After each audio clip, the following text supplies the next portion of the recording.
Lotle and welcome to yet another exciting show this Friday night. Here's what's coming up in all things lifestyle and entertainment. We have a conversation with media personality and activist Dr. Griselda Kananda about the Malibongwe Arts Festival, Tribute to Women 2025. This is one of South Africa's most powerful celebrations of music and womanhood. Visual artists take center stage at the 4th edition of Contra Johannesburg, showcasing contemporary creations, exploring the theme, What If Art Interrupts You? We also take a fresh look at plastic recycling, where South Africa's plastic recycling champions are proving that you can turn yesterday's waste into tomorrow's wow factor, from stylish home furniture to functional art, ahead of the 11th annual Best Recycled Plastic Product Awards. Then we end off on a musical high with Afro jazz musician and songwriter Sfiso Kanyile, who chats about his love for music and new body of work titled Music is Everywhere. This promises to be a thrilling show, so let's get the ball rolling, Candy. Oh yes, you already know when the clock strikes 8 p.m. on a Friday evening that it's Trendz Lifetime, coming to you live from our Auckland Park studios right here on SABC News. Dumelang sanibonelani absheni and hello, welcome to the show. I'm your host Kansani Koza, but because we're family now, please call me Candy. We're releasing our stress together, and as you heard from the headlines, it's going to be a night to remember, because you know how we do.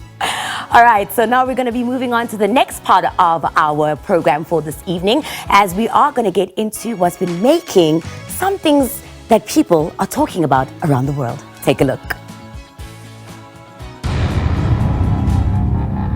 In news making headlines this week, Oscar-winning actress Michelle Yeoh feels it's time for Hollywood to focus more on Asian mythological characters like the ones showcased in the Chinese film Neza 2, which has become the highest-grossing animated film in history worldwide.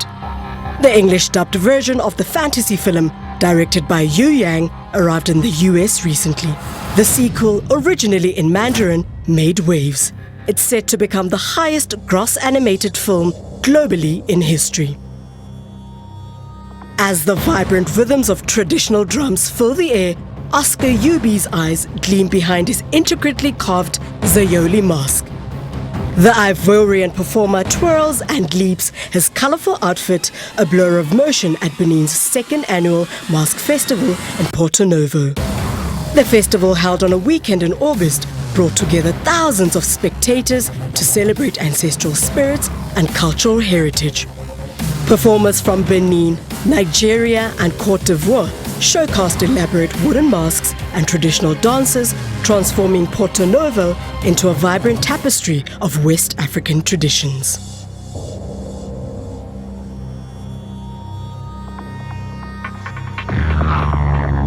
Actor Austin Butler tackles an action-heavy lead role in Darren Aronofsky's new dark comedy crime chapter, Caught Stealing.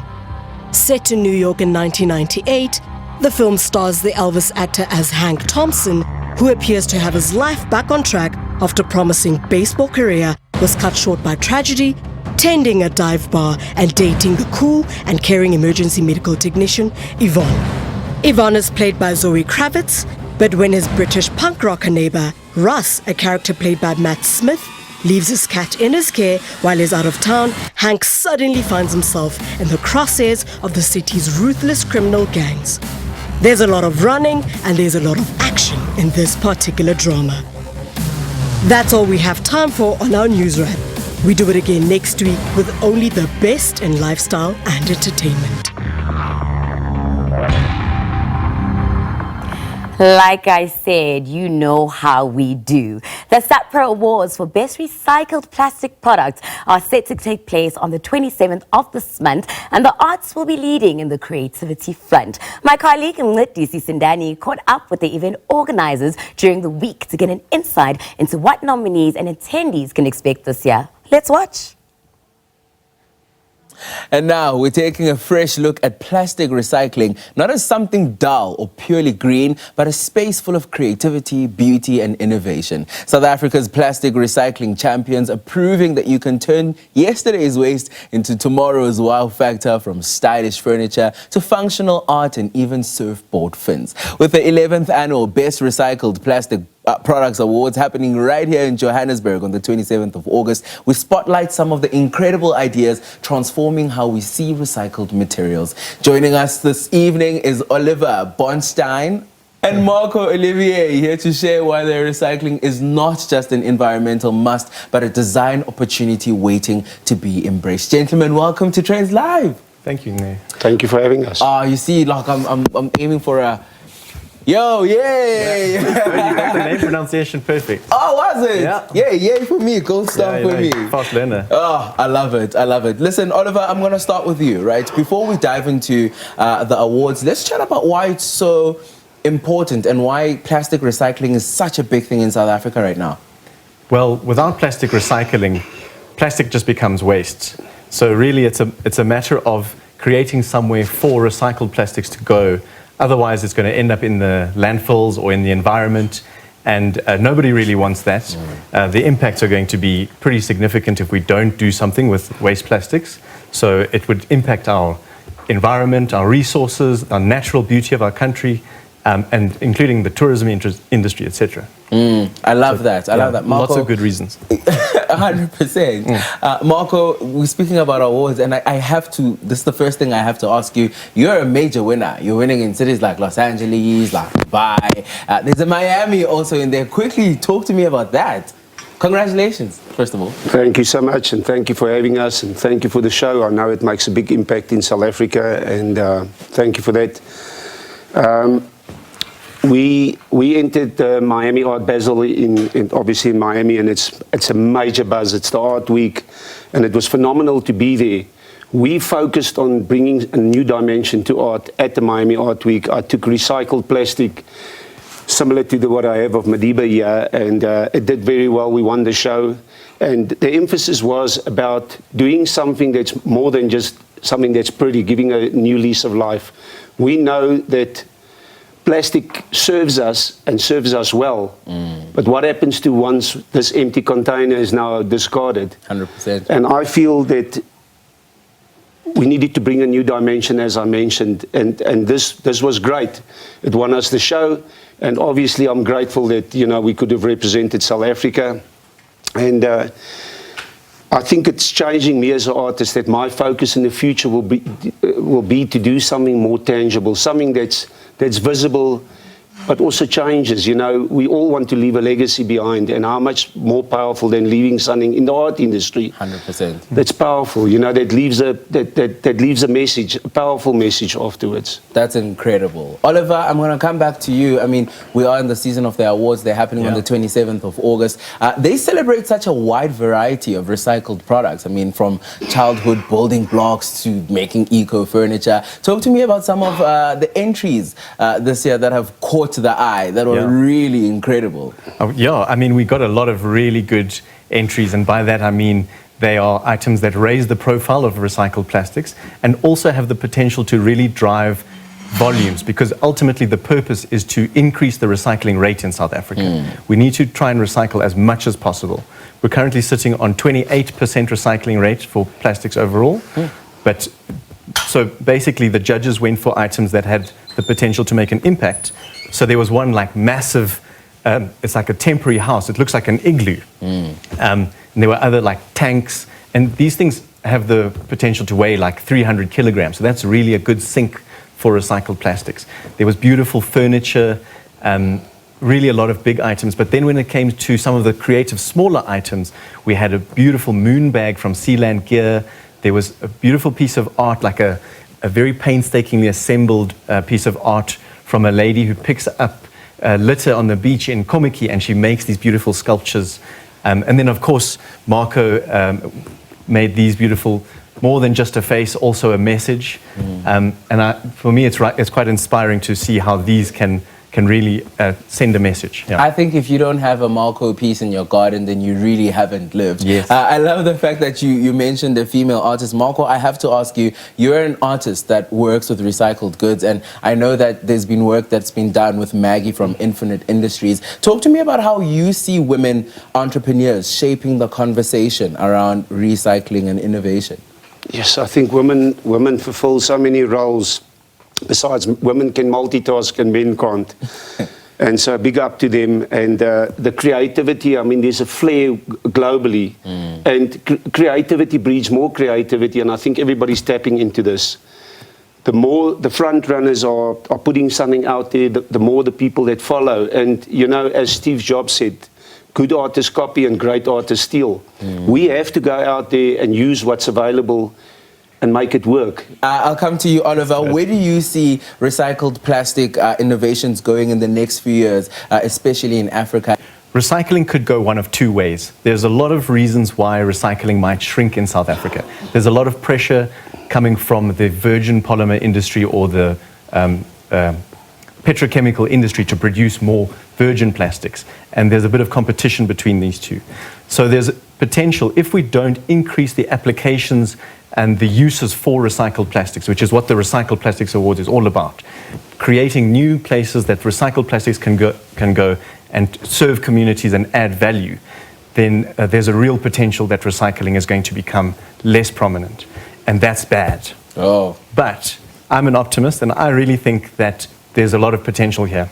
I love it. I'm a person who believes in recycling. We definitely need a greener world. Yay, climate change is doing things to us. That's why it's raining in winter and it's not supposed to. Thank you, gentlemen, for joining us. Like we said, the awards are taking place on the 27th of August. Ladies and gentlemen, it's Malco Olivier and Oliver Bonstein on Trendz Live. What an insightful conversation. From plastic awards to taking a little nyana breather. When we return, only the best in entertainment is coming your way, because we have the mandate to fire up your weekend. Plus, the one and only Dr. Griselda Kananda joins me on the Trendz Live stage. Trust me, you don't want to miss it.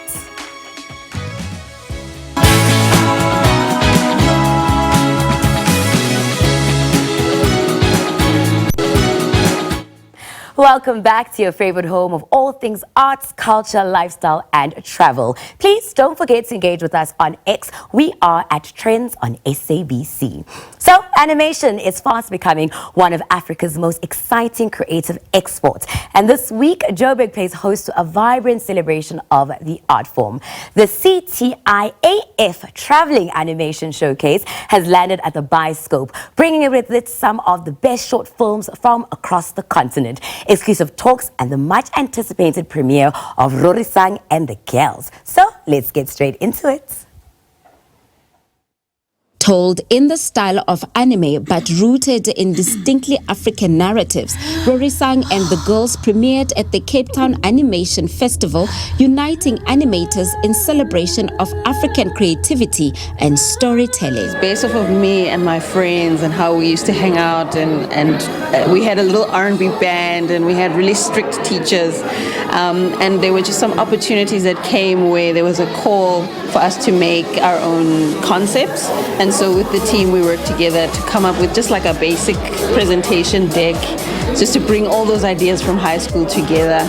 And then we then said, okay, let's actually make it now. And we've taken a year to make this episode, but we've been working on Rorisang for 3 years in different stages. Rorisang is 15 years old. She's in grade 9. She really wants to make a Afro-pop band because she's inspired by how big Korean pop music is, so she wants to achieve the same thing with her band. I think you can feel the anime influence on Rorisang and the Girls, even if you can't really tell why it feels like anime.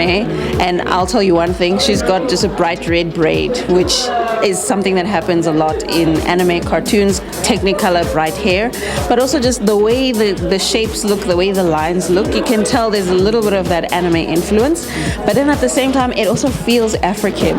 I think it's because they have brown skin, they're wearing school uniform, our outlines are thick and textured, the colors are maybe more bold and bright, and African people wear bold like that. The festival urges South Africans to see animation beyond children's content, recognizing it as a powerful medium for storytelling. So what we're trying to do here is to expose our South African audiences to animation, right? And that animation is not just for children. You know, animation can be watched by everybody. You know, let's take Rorisang for instance. It's a show that we have created for families, so you can watch it with your children. More than a screening, the festival became a meeting ground for creatives, sparking connections and collaborations to power growth of African animation. At the moment, the CTIF festival is basically the mecca of South Africa. I don't think our industry is actually big enough to have multiple competing festivals just yet. And it's kind of nice to have an excuse for everyone to gather in one place every year. It's one of the things I absolutely adore. It's like seeing old friends whenever you go to the festival, which is why I'm really excited to come to the showcase tonight. Standing with an animator, I just had to know, if you had to draw me or turn me into an animation, what would you change about my physique right now? I would say you've got amazing character. I wouldn't change anything about your physique. I would maybe give you brighter colors and like a really good place to pop in. Animation itself is not just drawing on a tablet and making pictures move. It's a very much a bigger pipeline. That's all I know from this whole thing. And I feel like with this industry in South Africa, there's so much more that there's such a gap that needs to be filled, especially with the next generation of animators that are coming into the industry. I specialize mainly in 3D animation, so I do characters and backgrounds. I like to do a lot of characters to vary out, you know, expressions and representations. If you had to animate yourself, turn yourself into an animation, what character would you give yourself? What's the storyline? It could be even something that already exists, and it could be local or international. One of my favorite animes out there is called Naruto. It's about this ninja who has a monster inside him, and he needs to learn to control it before it destroys the world, basically. I'd see myself more as like an urban samurai. You know, it's a very cool aesthetic. No animation festival is complete without the merch, a vibrant showcase of creativity that fans can take home. You can experience the brand and the image and the story of Rorisang by watching the film, or by buying a coloring book, or wearing a hat that says Achshem. So for us, it's about meeting our audience in different ways. And yes, as a business, a lot of the money that comes from animation comes from merchandise and licensing.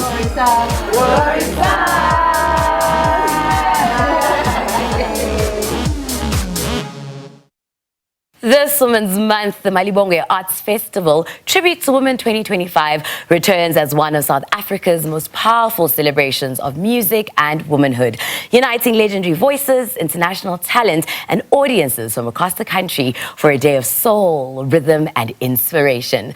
We chat to media powerhouse and activist Dr. Griselda Kananda, who's also the festival's official ambassador and chairperson, and she is here with me tonight. Welcome to Trendz Live. Thank you. Thank you very much for inviting me, and good evening to the viewers. Yes, also happy Women's Month. You look absolutely gorgeous. We have to celebrate. You understand? And we have to represent, right? Yes, but let's speak about the festival. I mean, what is the Tribute Women concert all about?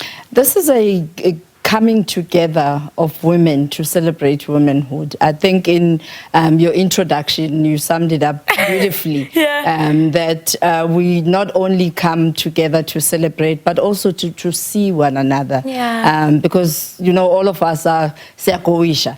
And in whatever state you're in, just one day where you just let loose and forget about everything else, sing your lungs out. And have a good time. And just have a good time, good solid time on a Sunday morning. You know, okay, yes, because we're going to get to the details later, but thank you for that beautiful summary about the event. But where did it actually originate from? It's it's men. I'm getting tongue twisted because I'm thinking, you know, it always takes men to just come up with something that becomes an aha for women. These two gentlemen who own Sheer Entertainment decided that let's celebrate women. Let's celebrate women, their resilience, them as powerhouses, celebrate their leadership, find heroines amongst us and just celebrate them just one day in August month. And that's how it was founded. And interestingly, we're here now since 2018 it was. Sure. Yeah. That is big.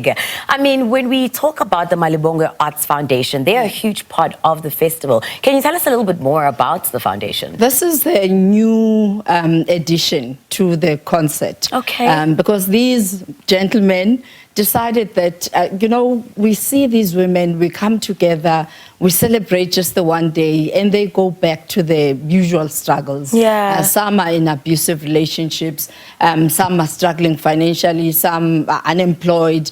Like, there's just so many challenges that are facing women currently in our country. And I mean, it didn't sit well with them that the one day we celebrate, we are joyous, and we go back to the same realities.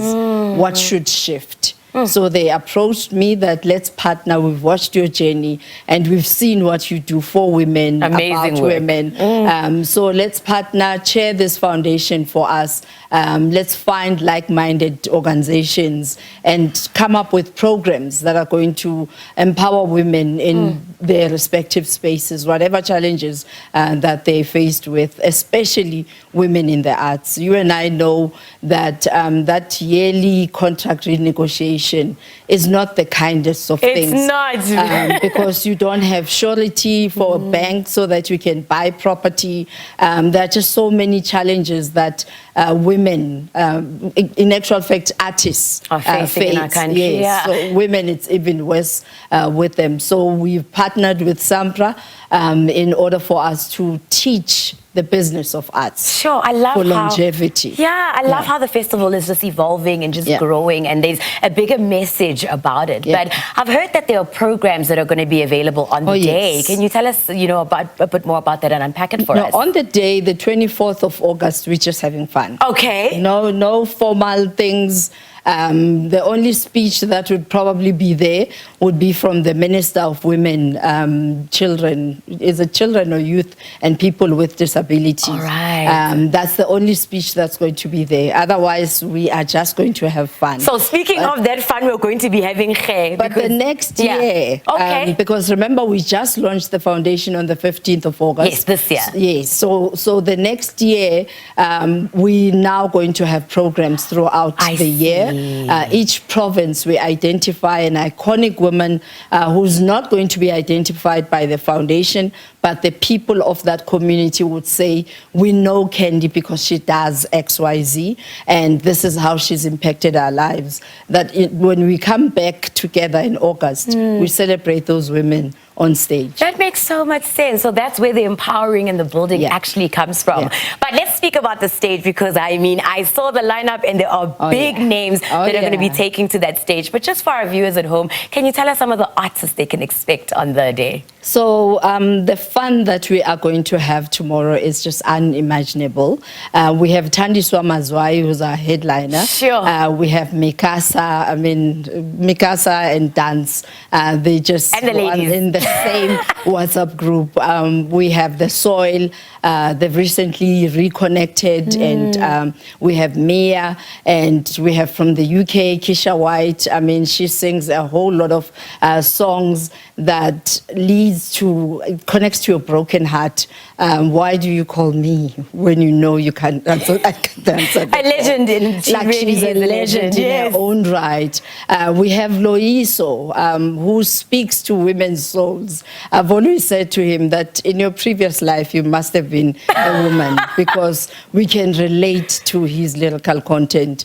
And you'll see that the lineup is empowering women in whatever state they find themselves in, because we're tired of seeing women as posters of poverty, gender-based violence. We understand that there's a notion that which you focus on grows, and we focus so much on the disabilities of women, the beating up of women, that we need to shift this and begin to showcase heroes amongst us. Some would prefer to call them sheroes, but they are all around us. And we need to begin to celebrate not only the one day, but celebrate the daily struggles that women go through and still thrive and still succeed. You know that, Gogo, who sells amagwinya by the street corner, and today their children are doctors, and we need to find these jewels so that we can show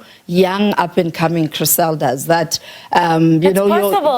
it is possible, and your circumstances should never ever dictate and define who you become. Sure, I mean, you're a phenomenal woman in your own right, so you saying that is so beautiful, because we really should be using our voices, while and even beyond Women's Month. But for the details that everybody wants at home, Jorge, where is it happening? When is it happening? Just give us everything. Are our tickets even still available? I'm just crossing my fingers for you, because we keep extending the space, and tickets are still available for those last minuters. Please make your way to Web Tickets and do not buy tickets anywhere else. It's Web Tickets. Yes. And they are still available. Few are still available. And we meet at Max Park in Emmerentia, and we're just going to have an epic moment. We're just going to have an epic moment. We're going to be hugging one another, and I have to mention that it's a family day. Yes. Because you bring your picnic things and you celebrate. There's a children's village. Oh wow! Where your So kids there's clearly a lot that's happening, but people need to check on our social media, because we are live, and we want to say thank you so much for joining us tonight. But we have to take an ad break, but cannot wait to see you on Sunday. And you did hear it from Dr. Criselda herself that Sunday is going to be definitely going down. So make sure you make your way out to Marks Park the Sunday the 24th. But right now, though, we are taking a quick break. Siabuya.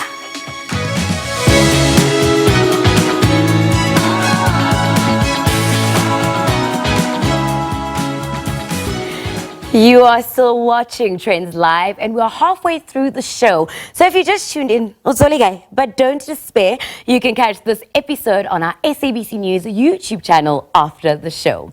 Now, from different corners of Johannesburg, the 4th edition of this year's Contra Joburg Festival takes place later this month of August. Several visual artists will be on the lineup and are expected to showcase their work at the festival. Trendz producer Randy Tsubani attended the event's launch, and now we get a glimpse on where the beauty of art will be told and shown in many different ways. Take a look. An afternoon filled with creativity, storytelling, and some Josie magic. There are set themes for this year, so let's find out what's in store for us. We are embracing 2 new themes. The one is expect the unexpected, and the other is what if art interrupts you? We in the city are the unexpected. Very few people expect to find the level of creativity and talent and expression and cleverness and motivation and hardworkingness that is our creative sector. We really are this kind of unexpected little force in the city, and this year we really want to highlight that. We continue to chat to Sarah Hallett, the organizer of Contra Joburg, about their new initiative, Africa Collect. This is a financing platform to make it easier for those who'd like to purchase art pieces but aren't able to afford it. Its intention is to really help kind of younger, and when I say younger, I don't mean by age, I mean people starting out on their collecting journey to be able to afford the purchase of artwork. I know what it's like to find something absolutely exquisite and beautiful, but it's 10,000 Rand and I don't have 10,000 Rand. So myself and some business partners have created Africa Collect with the intention of helping buyers get their artwork and pay it off over up to 12 months. So the artist gets paid up front, the buyer gets to take their artwork home.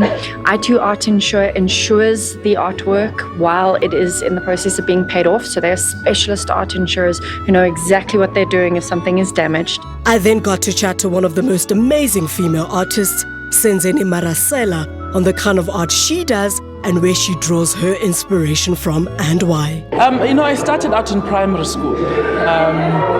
And when I started high school, Mandela came out of prison. And with Mandela coming out of prison, there were a lot of stories that came about that we didn't know. Some were very tragic, a few were very joyful. My journey started then, and I did art as a matric subject. I think it's important that people know that artists were storytellers. Mine has been a story of Theodora. Mine has been a story of immigration. It's been a story of how black women have traveled from villages and the circumstances that has brought them to Joburg, and how they try and get their personhood in Joburg, and how they gain visibility. Someone like me who makes work on a monumental scale is really concerned about those platforms that black women should be occupying and they're not.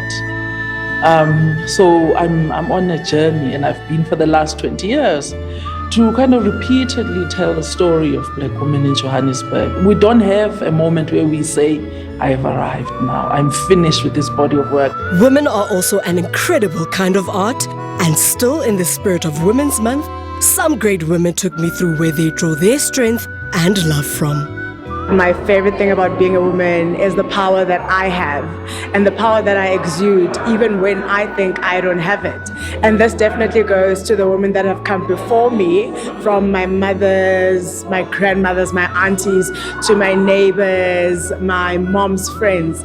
They really did also show me and pave the way for as Mosadi, the power you have, whatever struggles that they may be, no matter how tough they may be, but you actually need to overpower them and come over them. The women in my family, you know, they're very courageous, positive. I mean, as a woman, we do go through a lot of struggles, but they do it with a smile. I think it's absolutely incredible what amazing things we're able to achieve just by believing in ourselves and getting started. Art is all around, and creativity will forever take immense courage. Contra Joburg has done it again. Tonight, we celebrate some of the biggest creative minds recognized at this year's Bookmark Awards, South Africa's top honors for digital excellence. These awards recognize the way that brands are reimagining the way they connect with audiences. With us in studio, we have Mukundi Munzelele and Snooze Kambuba, who are involved in the event and are award winners. Great having you both on Trendz Live. Good evening. Good to be here. Thank you. But let's start with you, Mukundi. Yes. I mean, you won the Comic-Con Campaign Award, which must have been a big moment. But how did that recognition, or rather, what did that recognition say about your brand and the way that it connects with your audiences? First of all, thank you for having us here.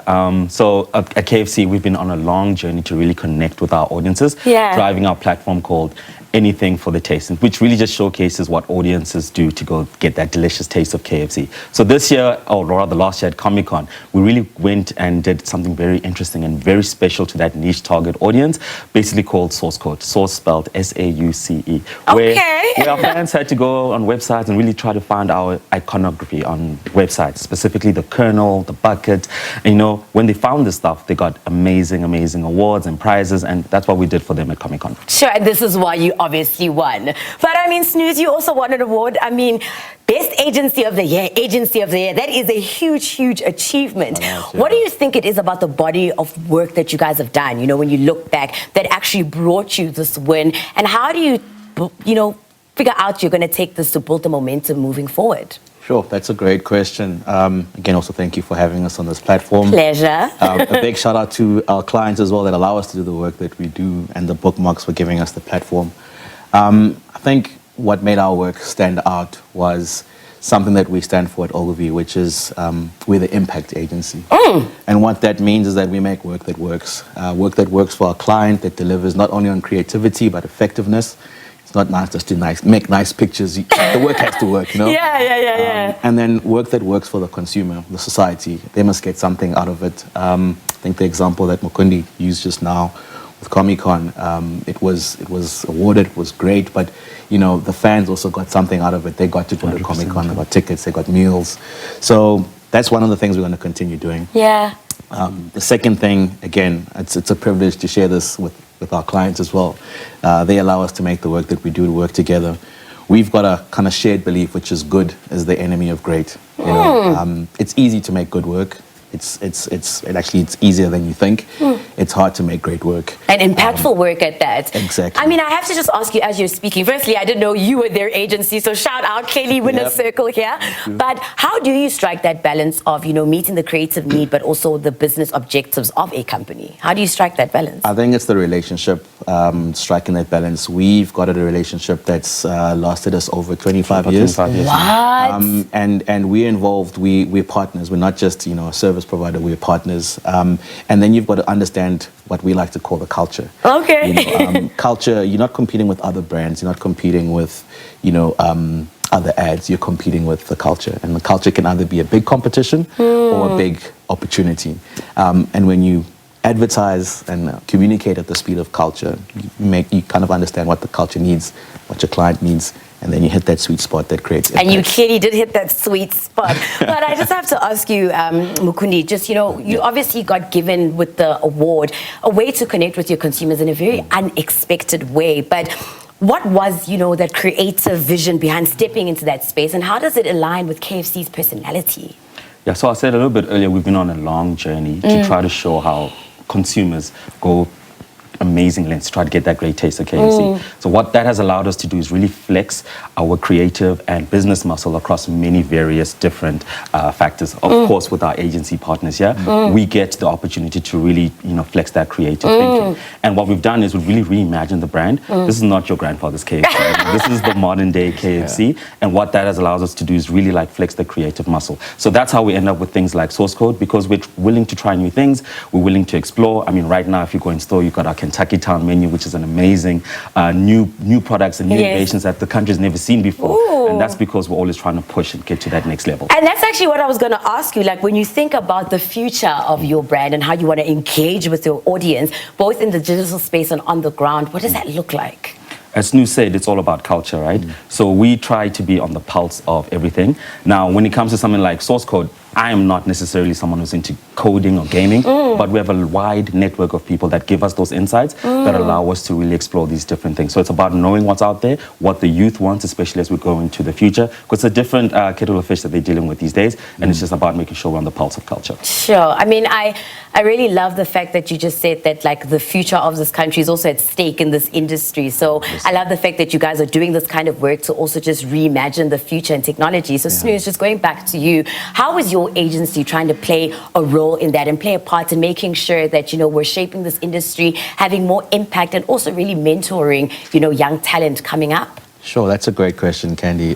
It's two things for us. We're in the storytelling business, and you got to have the right storytellers. South Africa is such a diverse country, so one of the things that we focus on is bringing in the youth into our agency, different storytellers, so we can tell these different lived experiences and bring that culture to life. And the other thing is actually something that the Bookmark celebrates, which is embracing digital as the tool that's going to move us forward.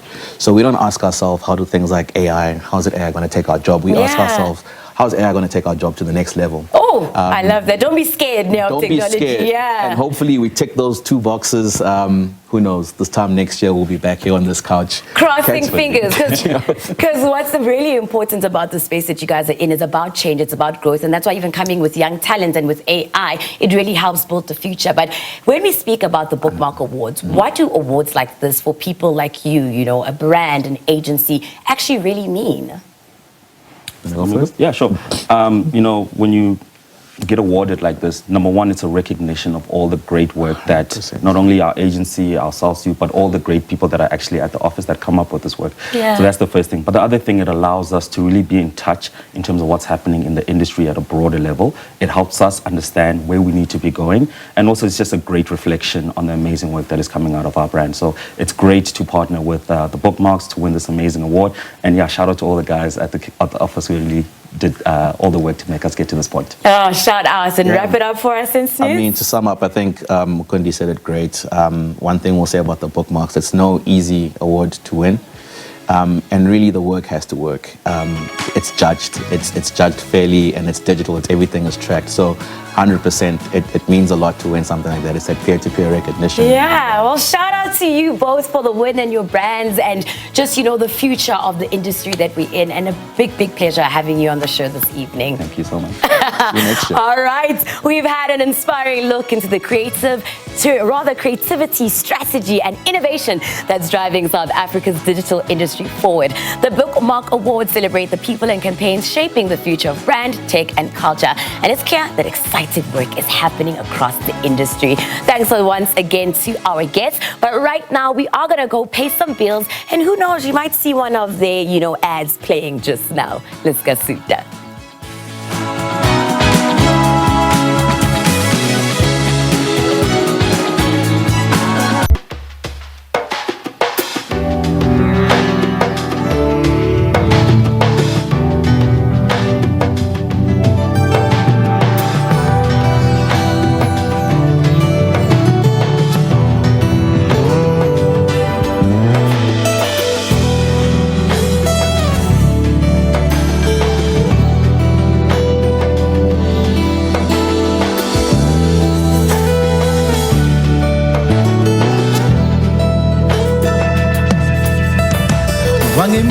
wangimisela wangihlalisela ubala ngabe yini. Wangimisela ubala wangihlalisela ubala ngabe yini. Hey, wangimisela ubala wangihlalisela ubala ngabe yini.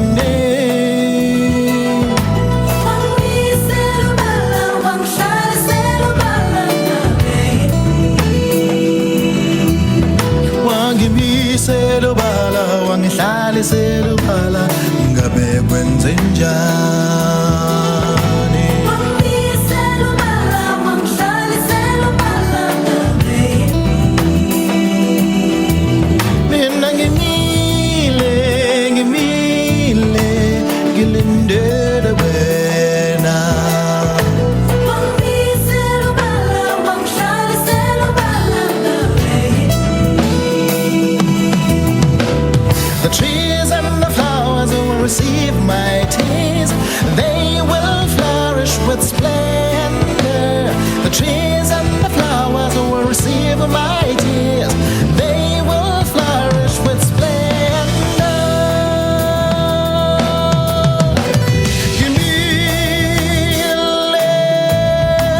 Ngilindele nina.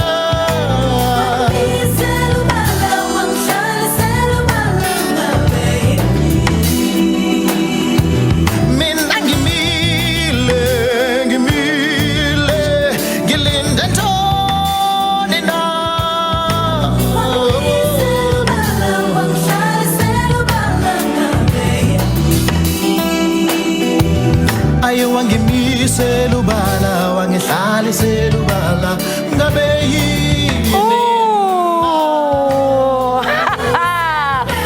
So beautiful. You just heard him perform the song titled Ubala. Celebrated Afro-jazz singer, songwriter and storyteller Sifiso Kanyile's music is no short of brilliance. I mean, you just heard the man. His music is African-centered, jazz-inspired, yet remains soulful. With songs often described as gritty and visceral, yet easy to the ear, the artist also enjoys melodies and stories that have shaped him. Now we're going to get onto his new body of work because Sifiso is joining us live on Trendz Live. Welcome to the show. Hello, it's good to be here.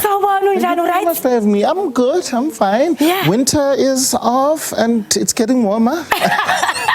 That's very, very true, but you're looking amazing. Thank you so much. I have to ask you, they say your music is African-centered, jazz-inspired, but what influences the blending of these genres? I think the blending of those genres comes from the fact that I was exposed to genres, different genres, when I was growing up. A whole lot of music was played in my house.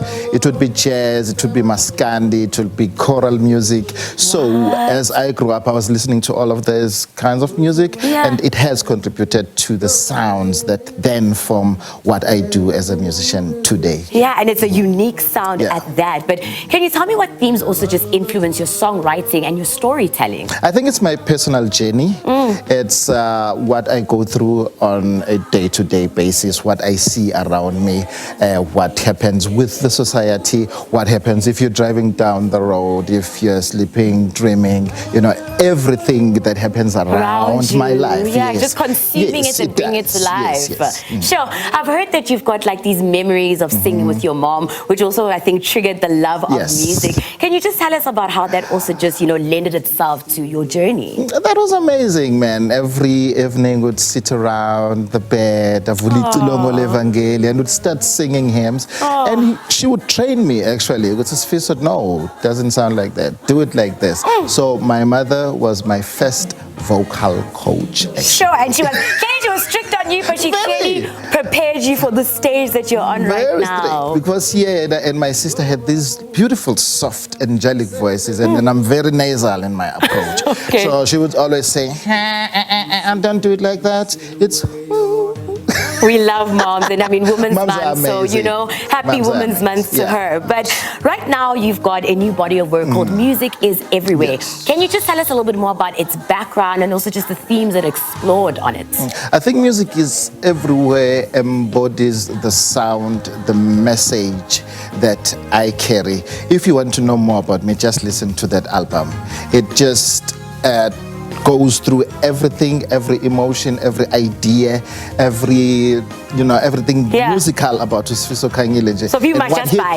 What I think, just buy. Just buy, and then they'll know and actually listen. Yeah. When is it actually out? It's out already. All right. It's out already. So they can go grab their copies and actually get to experience you musically. Boy, it's out there. Yeah, I mean, you touched on something really beautiful about just like music is everywhere. It's about so many different topics that you touch on. I mean, we've got a high rate of femicide here in our country, but how do you think that music lends itself to making sure that that kind of stuff that happens in our country and those challenges, we can somehow overcome them, but through music and writing? Remember that music reflects the times.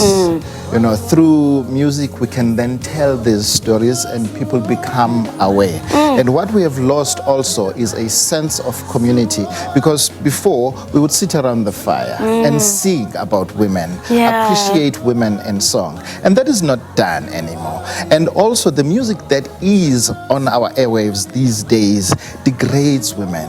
It tells the stories of them as objects. Maybe less of that and more music that encourages love, unity, and appreciation, especially for women. Sure, I love that you also just touched on that, like African narrative, that we're here to tell stories in like different ways, but also let's encourage our women, let's help them, and let's celebrate them. I miss the lullabies, because the lullabies would remind you of the voice of your mother when you were still young, and that will then in turn make you respect women. But such things we've lost. But I'm hoping, Wuti, with the music that we're doing, we're bringing them. You're bringing them back, you're helping and creating awareness with your music. But you spoke about something so beautiful, and it feels like love is a theme that's intertwined in your music. Why is that so important to you? Love is the key to everything. With love, we can be a better world. Oh my gosh, that is so beautiful. But I mean, you just sang a song earlier on for us right now. Can you tell us about that song and its, message, as well as the one that you're going to be singing when you're closing the show? Ubala is the song that I opened the show with. It talks about waiting. It talks about promises not kept. And mostly it's men who do that to women, but True. Promises not kept. Why do you keep me waiting? And then the section in the middle says, even if I am crying, but my tears will water the gardens and flowers will bloom. And the one that I'm going to sing now is called, When Am I Going to See You Again? So I miss you. I miss you. There's something that I want to just, ask you as we close up the interview, that, how important is it in your craft to really remain like authentic and rooted in culture? Extremely important, because that is what makes us unique as South Africans. South Africans are special. South Africans are very talented and very diverse. And what makes us tick, what makes us unique in this world is our authenticity and our culture. Let's embrace that, let's love that, and let's promote that. Let's promote that. But you know what, I actually didn't ask you when we started this interview and we're speaking about your new body of work. Are there any people that are featured on the album, anybody that you work with that you want to maybe just let the viewers know about at home? Music is everywhere. Has a beautiful feature by Kumalo, by the way. Wow. Beautiful. It's a song called The Sun Will Shine Again. Sure, look at you, big names and on your album, and a big name with me in studio. I could actually speak to you all night, but this has been a phenomenal conversation, and we just wish you so much of the best of luck with your new album. Thank you so much. Oh, wow. Alrighty, it's about time that we wrap things up. Thank you so much for joining us right here on Trendz Live. I mean, it's been nothing short of spectacular this evening, and we hope that we've set the tone for your weekend naturally. A big shout out to our guests for joining me, and most importantly to you at home for joining us. We leave you with what already promises to be one of Sifiso's hit tracks called Sobonana Nini. Tina Sobonana next week, Friday, 8 p.m. sharp, right here on SABC News. My name is Candy, and you know what I say. Until next time, stay sweet. Mwah. Good night. The stage is yours, Mr. Kanyile.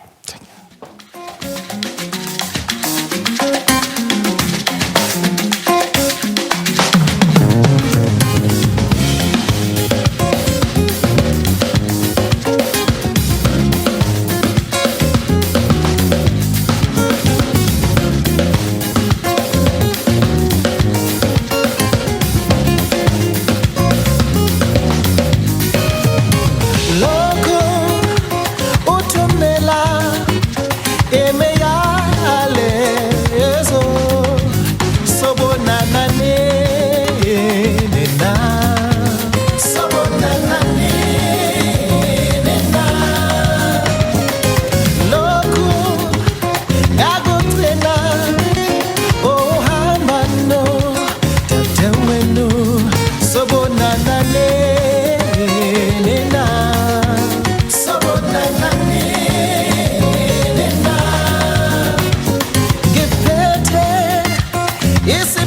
yakho wena uyosijabulela sobonana nena sobonana nena sengibuka isithombe sengiphupha mna phupho sobonana nena sobonana nena